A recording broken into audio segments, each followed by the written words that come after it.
Lepo pozdravljeni na pogovoru o ciljih trajnostnega razvoja oziroma SDG Talks, nizu pogovorov o globalnih ciljih.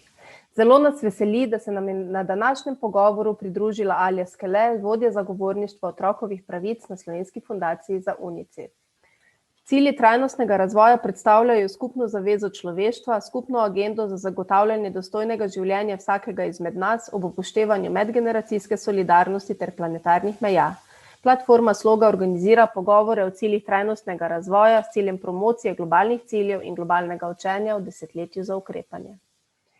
Pogovor poteka v okviru projekta Migrated, digitalna orodja za okrepljene teme migracij in človekovih pravic v izobraževanju, v katerem kot partnerska organizacija sodeluje platforma Sloga.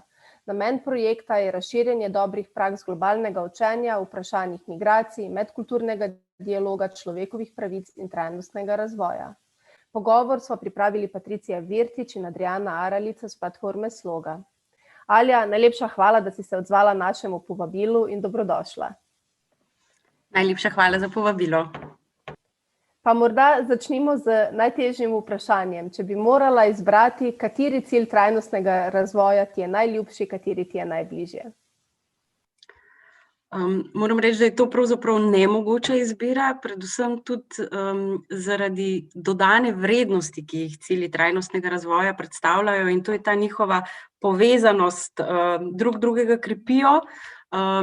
Vsak cilj sam zase pravzaprav ne bi nikoli dosegel nekega trajnostnega razvoja, k čemur stremimo, skupaj pa pravzaprav ta agenda to zmore.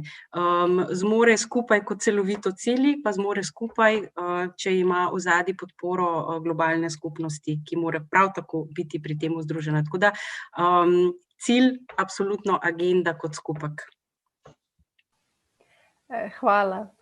Lani smo obeležili 5. obletnico sprejetja ciljev trajnostnega razvoja, smo torej na tretjini poti in na voljo imamo še desetletje za ukrepanje, da zagotovimo, da pri tem nikogar ne pustimo ob strani. Uvodoma te vabim, da pogledaš v stekleno kroglo, si predstavljaš svet, kakršnega si želiš čez 10 let. Katere so 3 spremembe, ki bi želela videti? Naj začnem pravzaprav, da smo v nekem povsem posebnem obdobju, ko ne samo, da zremo na šepajoč korak uresničevanja agende 2030, ob tem namreč ne moremo nikakor zanemariti uničujočega vpliva pandemije, ki nam eno leto po začetku kaže slabšanje položaja na vseh ključnih področjih in tudi slabšanje položaja otrok. Predvsem je zaskrbljujoče tudi to, da se je na posameznih področjih porušil napredek, ki je bil že dosežen. In kaj bi si želela videti? Želela bi si videti, da se svet po pandemiji ne bo zadovoljil z vrnitvijo v tako imenovano normalno stanje, kot je bilo pred pandemijo, ker to normalno stanje ni bilo dovolj dobro za vse otroke. Imeti moramo namreč višje cilje. In če pogledamo, kaj so tisti izzivi? Države najbolj zaostajajo pri uresničevanju ciljev povezanih z zaščito otrok pred nasiljem. Če pogledamo po regijah, najbolj zaostaja podsaharska Afrika, ko pride do uresničevanja ciljev. Povečalo se je število otrok, ki so lačni, osamljeni, žrtve zlorab, z duševnimi motnjami, živijo v revščini, so prisiljeni v poroke. In obenem se je poslabšal tudi dostop do izobraževanja in osnovnih storitev, vključno z zdravstveno oskrbo, prehranskimi programi in storitvami za zaščito. In vse to so znaki, ki potrjujejo, da bodo otroci še leta občutili posledice pandemije. Še eno ključnih področij, ki prav tako potrebuje izboljšanje in bi si želela čez 10 let, da pravzaprav ga ne omenjamo več. In to je dostop do podatkov o otrocih. Kar 520 milijonov otrok živi v državah, kjer nimajo zadostnih podatkov za oceno napredka. In zakaj to pravzaprav izpostavljam? Ker zaradi pomanjkanja podatkov milijoni otrok ostajajo nevidni, s tem pa spregledani pri ključnih izzivih, kot so recimo zmanjšanje revščine, izboljšanje izobraževanja in zdravstvene oskrbe. In to še posebej velja za tiste najbolj ranljive skupine otrok, kot so otroci, ki prihajajo iz revnejših gospodinjstev, živijo na nekih oddaljenih območjih, otroci s posebnimi potrebami in tudi otroci manjšin in otroci migranti. In če me vprašaš, kaj bi si čez 10 let želela videti, je to, da se trenutne projekcije ne uresničijo, da dodatnih 10 milijonov otrok ne bi umrlo pred dopolnjenim 5. letom zaradi vzrokov, ki bi jih lahko preprečili, da 31 milijonov otrok ne bi zaostajalo v razvoju zaradi pomanjkanja ustrezne hrane, da 150 milijonov deklic ne bi bilo prisiljenih v otroške poroke pred dopolnjenim 18. letom in da 670 milijonov ljudi, med njimi seveda tudi na milijone otrok, še vedno ne bi imelo dostopa do čiste pitne vode. To so izzivi, ki upam, da bojo v prihajajočih 10 letih bolje naslovljeni in bomo videli boljši trend. V uvodu si se že dotaknila izbruha koronavirusa, ki je razkril in poglobil neenakosti, kar seveda ogroža napredek pri uresničevanju ciljev trajnostnega razvoja. Kako zagotoviti, da pri trajnostnem okrevanju, ki v središče postavlja ljudi, otrok in mladih ne pozabimo ob strani? V UNICEF-u verjamemo, da se gradnja trajnostne prihodnosti začne pri otrocih. In otroci so tudi nosilci sprememb, zato je uresničevanje trajnostnih ciljev brez njih enostavno nemogoče. In zato morajo vsi otroci imeti možnost za zdravo, srečno in varno odraščanje, da bi lahko kasneje v življenju uresničili svoj polni potencial. Ampak kljub temu, milijoni otrok na svetu nimajo te možnosti zaradi diskriminacije na osnovi spola, etnične pripadnosti, socialno-ekonomskega položaja, kraja rojstva, vseh nekih dejavnikov, na katere pravzaprav sami nimajo vpliva. In kadar otroci nimajo enakih možnosti za zdrav začetek življenja in odraščajo v pomanjkanju, jih to zaznamuje vse življenje. Neenakosti se v začaranem krogu namreč prenašajo iz generacije v generacijo, kar pa ima negativne ekonomske in družbene posledice. In ta začarani krog revščine in pomanjkljivosti slabi gospodarsko in družbeno stabilnost narodov in s tem pravzaprav cel svet. In bolj, ko zaščitimo otroke in spodbujamo razvijanje njihovih potencialov, bolj pravično družbo z manjšimi vrzelmi krojimo za prihodnost. Oziroma, čemur danes ne naslovimo dovolj pozornosti, si prestavljamo za reševanje v prihodnost. In to lahko spremenimo, ampak lahko spremenimo le z združenimi močmi. S premišljenim vlaganjem in prilagojenimi ukrepi lahko vsakemu otroku omogočimo enako možnosti za življenje. Namreč milijoni otrok na svetu v zgodnjem otroštvu nimajo možnosti za zdrav začetek življenja in za nek kakovosten razvoj, kar bi jim omogočalo, da bi kasneje v življenju uresničili nek svoj poln potencial. In pomanjkljivosti v zgodnjem otroštvu je tako izjemno težko nadoknaditi. Preoblikovanje začaranega kroga pomanjkljivosti v krog prednosti pa ima neizmeren potencial. Če bi recimo lahko vsi otroci na svetu se naučili brati, bi 171 milijonov ljudi manj živelo v revščini. Če preprečimo podhranjenost v zgodnjem otroštvu, bi se lahko mesečni dohodki povečali za najmanj 48%. Zatorej, če otrokom omogočimo enake možnosti, da lahko uresničijo svoj polni potencial, prispevamo in oni sami prispevajo k uspešnemu razvoju sveta.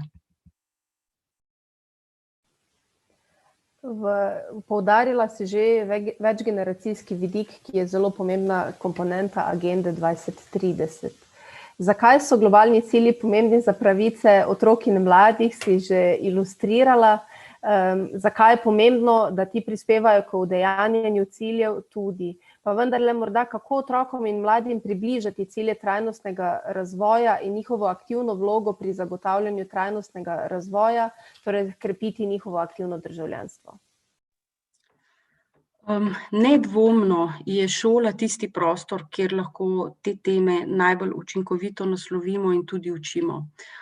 In okolikor teme globalnega učenja ne bodo postale del nekega miselnega vzorca, ki je vpet v šolski kurikul in bodo še vedno zgolj ostale na nivoju nekih dodatnih vsebin, želenega premika ne bomo naredili. Kot del ozaveščevalne kampanje, recimo o novih globalnih ciljih, poteka tako imenovana globalna pobuda Svetovna učna ura. Ta spodbuja otroke in mlade po celem svetu k skupnim prizadevanjem, da bi ustvarili trajnostno prihodnost. In kar je pomembno, svetovna učna ura ni namenjena le poučevanju otrok o ciljih trajnostnega razvoja, temveč jih spodbuja k njihovemu uresničevanju. Otroci so nosilci sprememb in kot takih je treba tudi vključevati v uresničevanje te agende. Otroci in mladi se lahko seznanijo z izzivi prihodnosti in jih spodbudijo k doseganju sprememb v svojih lokalnih skupnostih. Lahko prispevajo k uresničevanju globalnih ciljev tudi na ta način, da preverjajo izpolnjevanje obljub voditeljev ter prevzemajo odgovornosti za gradnjo boljše prihodnosti. In ne morem dovolj poudariti, kako pomembno je, da za doseganje ciljev, kako bistvenega pomena je, da sodelujemo vsi, ker živimo v globalni soodvisnosti, kjer naša dejanja vplivajo na življenje ljudi v drugih delih sveta in obratno. In če kaj, nam je pandemija COVID-19 to neposredno potrdila in tudi ponudila neko priložnost zavedanja, da smo del istega sveta. Absolutno. In razumevanje, kje smo trenutno, kakšno je trenutno stanje, nam omogoča tudi raziskava PISA 2018, v okviru katere smo v Sloveniji prvič dobili mednarodne podatke o globalnih kompetencah 15-letnikov in 15-letnic, ki so skupaj s sovrstniki iz 66 držav ocenjevali lastno globalno kompetentnost. V primerjavi z učenci iz držav OECD, slovenski najstniki v povprečju poročajo o slabšem zanimanju za spoznavanje drugih kultur, manj pozitivnem odnosu do priseljencev in slabši spretnosti medkulturnega komuniciranja. Slovenski 15-letniki so poročali tudi o manj pogosti vključenosti v posamezne aktivnosti, povezane z globalnim učenjem v šoli. Kakšni ukrepi in koraki bi bili po tvojem mnenju potrebni za izboljšanje globalnih kompetenc slovenskih mladih? Če se pravzaprav vrnem na prejšnji odgovor, zagotovo je vstopna točka, kjer to lahko najbolje naslavljamo, šolski prostor. Če smo pravzaprav če pravzaprav poznamo nek izziv vrzel našega sistema, je to medsektorsko povezovanje pri naslavljanju tem, ki se tičejo otrok v našem sistemu, je nekoliko okrnjeno. In na področju globalnega učenja vidimo velike možnosti za izboljšanje in premik, vkolikor bi se sodelovanje sektorsko okrepilo, vkolikor bi tudi Ministrstvo za izobraževanje še bolj pristopilo k naslavljanju tega področja in pravzaprav, tako kot sem že povedala, na sistemski ravni, na neki dolgoročni ravni okrepilo šolski kurikul s temi vsebinami, ki bi postale stalnica, ki se obravnava v šoli.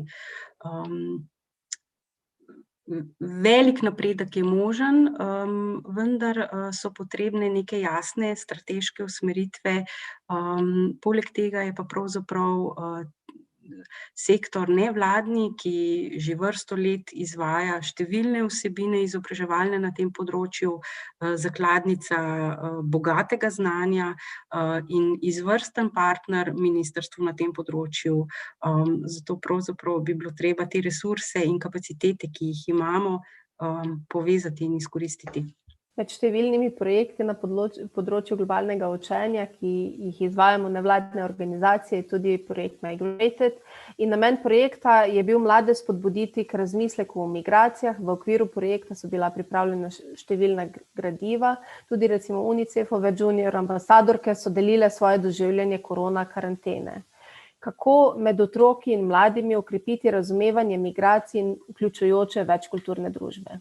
Nedvomno začenši s pogovorom o samem pojavu migracij in vzrokih za migracije. Tudi Slovenci smo se selili skozi zgodovino. Če samo zavrtimo čas med prvo in drugo svetovno vojno, takrat so se Slovenci odseljevali iz Slovenije in številne slovenske družine so bodisi potomke migrantov ali pa imajo sorodnike v Avstraliji, Kanadi, Argentini, Nemčiji oziroma kje drugje. Zato je pravzaprav o migracijah potrebno razmišljati kot o pojavu, ki nam ni tuj, temveč je del naše zgodovine in naše tradicije. In ga kot takega lahko sprejemamo. Če pa pogledamo številke, je v lanskem šolskem letu vrtce in osnovne šole v Sloveniji obiskovalo več kot 17.000 otrok, ki so tuji državljani in prihajajo iz različnih okolij, iz različnih držav in zaradi različnih vzrokov. In vstop v nov vrtec ali v novo šolo za vsakega predstavlja poseben izziv. Še posebej pa je to težko, če je prisotna tudi jezikovna ovira. In ne glede na okoliščine so ti otroci še vedno le otroci, ki razvijajo šele svoje potenciale. Zato je pomembno, da so vključeni v okolje, ki jih pri tem podpira in jim nudi varnost. In zelo pomembno vlogo pri tem imajo otroci in njihovi vrstniki, ki pravzaprav lahko bodisi zavirajo celoten proces ali pa spodbujajo ustvarjanje vključujočega okolja. In stremeti je potrebno k slednjemu. Alja, najlepša hvala za pogovor. Nedvomno imajo otroci in mladi pomembno vlogo pri uresničevanju globalnih ciljev in krepitvi vključujoče večkulturne družbe. Hvala tudi tebi.